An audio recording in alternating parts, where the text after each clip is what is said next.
कि आज China India का मेजर ट्रेड पार्टनर। मतलब मैंने एक चीज़ और सुनी है, चाइना की गवर्नमेंट ने अभी स्क्रैप पे बैन लगा दिया। इस चक्कर में इंडिया में बहुत ज़्यादा रेट डाउन हो गया क्योंकि सारा माल इंडिया में वो चाइना को नहीं मिलता, वो प्रॉफिट इंडिया की मार्केट। अमेरिका में, दुबई में सब लोग अपना अपना ऑफिस खोलने की परंपरा है, पर चाइना में लोग अपना ऑफिस ना खोलते। तो चाइना में हर जगह ऑफिस खोले जाते हैं, पर यहाँ के लोग चाइना में ऑफिस कैसे हम लोग अपने बिजनेस को खोल सकते हैं चाइना। नमस्कार डॉक्टर साहब। नमस्कार। देखिए, आज हमारे साथ है डॉक्टर अशोक गुप्ता किंकर, जिनके पास 49 इयर्स का एक्सपीरियंस है इंपोर्ट एक्सपोर्ट में और 28 कंट्री में सर ट्रेवल कर चुके हैं। सर, आपका बहुत बहुत नमस्कार हमारे पॉडकास्ट। धन्यवाद राहुल जी। देखिए, बहुत सारे मेंबर सर इंपोर्ट एक्सपोर्ट का बिजनेस करना चाहते हैं और काफी मेंबर इंपोर्ट करना चाहते हैं चाइना से। तो हमारी आज ये वीडियो पर्टिकुलर इंपोर्ट चाइना से ही होने वाली है और मैं आपको बताता हूँ सर के रिलेटिव भी रहते हैं चाइना में, पर्टिकुलर चाइना में, ठीक है।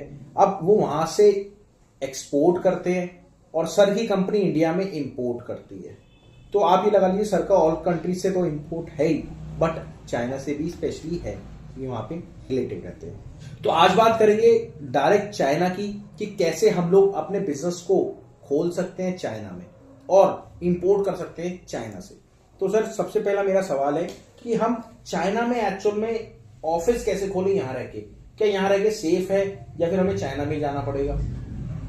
देखिए, बहुत अच्छा राहुल जी आपने पूछा है, लेकिन चाइना में हर जगह ऑफिस खोले जाते हैं, पर यहाँ के लोग चाइना में ऑफिस कम खोलते हैं। एक तो वहाँ बहुत लैंग्वेज प्रॉब्लम आती है, फिर आप लोग वहाँ काम नहीं कर सकते, हम लोग, क्योंकि लैंग्वेज प्रॉब्लम है, तो हमें वहीं का आदमी रखना पड़ेगा। और क्योंकि ऑफिस रखना बहुत एक्सपेंसिव, फिर उसको वहाँ की लैंग्वेज आनी चाहिए, इसलिए अधिकतर लोग वहाँ जो भी ऑफिस खुला हुआ है उसकी हेल्प ले लेते हैं। वो एक तरह से उन्हीं का ऑफिस है, क्योंकि वो उनका काम करता है। तो मैंने देखा है कि बड़े बड़े जो यहाँ के इंपोर्ट वाले हैं वो भी वहीं के ऑफिस का यूज करते हैं अपना ऑफिस खोलने के बजाय। अमेरिका में, दुबई में सब लोग अपना अपना ऑफिस खोलने की परंपरा है, पर चाइना में लोग अपना ऑफिस ना खोल के वहाँ के किसी ऑफिस की हेल्प लेते हैं। सर, अगर किसी सस्ता पड़ता है। अगर किसी को इंपोर्ट करना है इंडिया में, क्या अपना बंदा चाइना में होना चाहिए, अनिवार्य है? अपना हो या अपना एजेंट हो। एजेंट क्या होता है सर चाइनीज एजेंट में? होता है कि कोई ऐसा ऑफिस जो आपकी जिम्मेवारी ले रहा है, आपके बिहाफ पे काम कर रहा है। क्योंकि अदरवाइज चाइना में या कहीं भी ऑफिस रखना बहुत एक्सपेंसिव है, ठीक है। और चाइना के सामान में इतना थिन मार्जिन होता है कि वहाँ ऑफिस रखने से उसको फायदा नहीं होगा, इसलिए वहीं के आदमी को यूज करना चाहिए। तो सर, एजेंट का रोल इसमें क्या होता है? एजेंट का रोल शुरू से होता है, वो अच्छे अच्छे सप्लायर ढूंढता है आपके लिए, ठीक है, आपके बिहाफ पे नेगोशिएट करता है। जब वहां से माल बन रहा होता है आपका, उसको जाके चेक करता है कि सही बन रहा है कि नहीं। ओके। फिर वो इंस्पेक्शन करता है, फिर सही क्वांटिटी लोड होते टाइम देखता है, दोबारा चेक करता है लोड होते टाइम, तो और फिर पेमेंट इंश्योर करता है कि ना पहले देता है ना बाद में देता है, जैसे ही माल डिलीवर होता है तब वो पेमेंट देता है। तो ये सब चीजों की जिम्मेवारी वहाँ एजेंट लेता है। तो सर, क्या मैंने ऐसा भी सुना है एजेंट भी कई बार फ्रॉड कर देते हैं लोगों के साथ? बिल्कुल। अगर आपने एजेंट चुनने में आपको सावधानी नहीं है तो एजेंट ही आपका गलत हो जाएगा। पर लोग आमतौर पे जान पहचान के आदमी से काम करते हैं, तो वो गलती नहीं करता। अच्छा, एजेंट की कमीशन क्या रहती है? कमीशन बेस्ड होता है या फिर वो माल सोर्सिंग करता है, हमें देता है, क्या ऐसा रहता है? अल्टीमेटली तो कमीशन ही होता है, और ये डिपेंड करता है अलग अलग आइटम पर। अगर कोई आइटम में काम बहुत ज़्यादा है तो कमीशन ज़्यादा होगा, और किसी में काम कम है, सिर्फ उसको थोड़ा सा वहाँ पे देखना है, चेक करना है, तो कमीशन कम होगा। क्वांटिटी ज़्यादा है तो कमीशन कम होगा, क्वांटिटी छोटी है तो कमीशन ज़्यादा होगा। ओके। तो सर, अब ये तो सवाल हमारा हो गया। अब अगला सवाल है हमारा, सबसे ज्यादा इंपोर्ट चाइना से क्या हो रहा है देखा जाए तो आपकी नजर में, जो प्रॉफिटेबल हो? देखिए, वैसे तो बहुत सारा इंपोर्ट हो रहा है, बहुत कुछ चीजें हैं, ये आपको वैसे गूगल में सर्च करना चाहिए। हम अलग से ऐसा ढूंढ के नहीं रखते हैं कि क्या हो रहा है, लेकिन आपको सिर्फ हम इतना ही बता देना चाहते हैं कि आज चाइना इंडिया का मेजर ट्रेड पार्टनर है। मैक्सिमम काम इंडिया का चाइना से हो रहा है। और इससे कोई फर्क नहीं पड़ता कि वहाँ से ज़्यादा क्या आ रहा है कम क्या आ रहा है। आप यहाँ किस चीज़ को बेच सकते हैं उस पर डिपेंड करता है। मान लिया हम कहें जी वहाँ से विटामिन B12 बहुत आ रहा है, पर आप किसको बेचेंगे विटामिन B12? तो इसी तरह से जो वो तो सब कुछ भेज रहे हैं वहाँ से, आप इस यहाँ क्या यूज़ कर सकते हैं, ये इस पर डिपेंड। तो हमें ठीक है, एक आइडिया के लिए हमें गूगल सर्च पे जाना चाहिए और देख लेना चाहिए कि क्या मैक्सिमम आ रहा है। अब जैसे फॉर एग्जांपल इंडिया में सबसे मैक्सिमम आ रहा है पेट्रोलियम, चाइना से नहीं और जगह से, लेकिन पेट्रोलियम तो आप इंपोर्ट नहीं कर सकते हैं इंडिविजुअल आदमी। या रॉ डायमंड आ रहा है बहुत, तो रॉ डायमंड, तो इन लिस्टों से एक माइंड को सेटल किया जाता है, पर कोई फायदा नहीं है। जिस चीज़ को आप यहाँ अच्छी तरह बेच सकते हैं ये आपको पता करना चाहिए, और वो कौन से कंट्री से आ रही है। चाइना से आ रही है तो चाइना से करिए, और किसी कंट्री से आ रही है वहां से करिए। बट सर मैंने एक चीज और सुनी है, चाइना की गवर्नमेंट ने अभी स्क्रैप पे बैन लगा दिया। इस चक्कर में इंडिया में बहुत ज्यादा रेट डाउन हो गया क्योंकि सारा माल इंडिया में ही आ रहा है।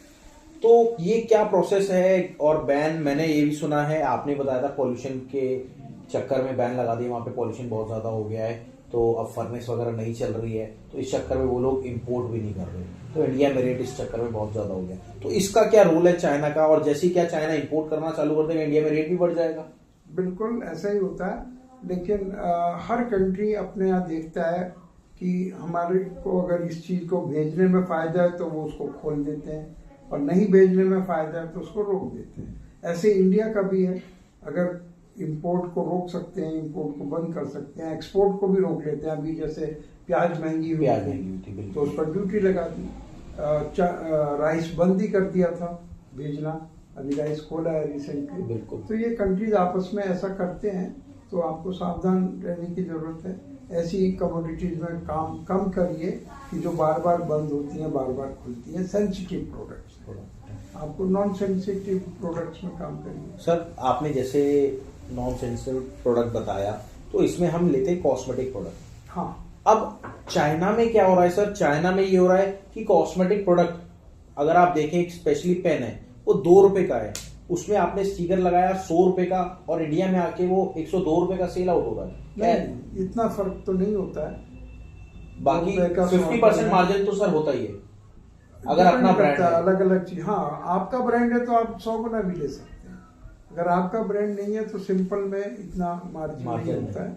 अपने ब्रांड की चीज बनवा रहे हैं, अपनी रेट पर बेच रहे हैं, तो आप कुछ भी बनवा सकते हैं, कुछ भी बेच सकते हैं। बट जैसे सर मैंने और आइटम देखी, नायका वगैरह, मैं ऐसे नाम तो नहीं लूंगा, और ऐसे प्रोडक्ट हैं जिसमें कि मैंने खुद रिसर्च करी थी और आपके साथ ही बैठ के करी थी। आपने खुद बताया था ये प्रोडक्ट चाइना में इतने रुपए का है और इंडिया में आके ये 50% मार्जिन से सेल आउट हो रहा है।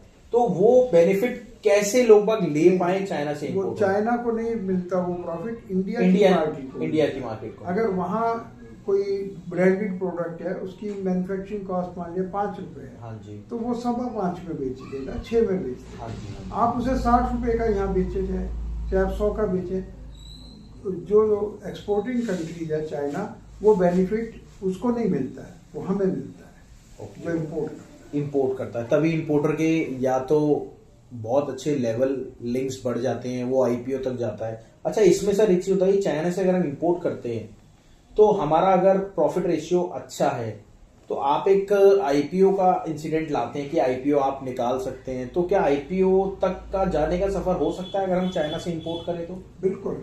आईपीओ जो है आजकल मैं कहता हूँ is the king of business, initial public offer.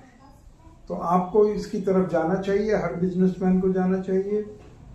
कोई फर्क नहीं पड़ता कि आप चाइना से काम कर रहे हैं या अमेरिका से या कहीं से, आपका एक प्रॉफिटेबल मॉडल होना चाहिए। उसका बाद सारा काम स्टार्टअप इंडिया का है। ओके। वो इन्वेस्टर ढूंढना, उसको निकालना, सेबी से पास कराना, रजिस्ट्रार ढूंढना, इन्वेस्टर ढूंढना, सारा काम स्टार्टअप इंडिया का है, और एक सक्सेसफुल पब्लिक इशू निकालना। ठीक है, थैंक यू सर, आप आए, आपने प्लेटफॉर्म पे इतना टाइम दिया। और देखिए, अगर आप इंपोर्ट एक्सपोर्ट करना चाहते हो ना, तो मेरी रिक्वेस्ट है, अगर आप स्टार्टअप इंडिया को चूज कर लेंगे तो डायरेक्ट कर लेंगे। क्यों? हम कोर्सेज नहीं बेचते, हम आपको डायरेक्ट स्टार्ट कराते हैं। और एजेंट की रही बात, सर के पास एजेंट है, और सर 45 साल हो गए 49 साल हो गए, तो इतने लिंक्स तो सर के होंगे।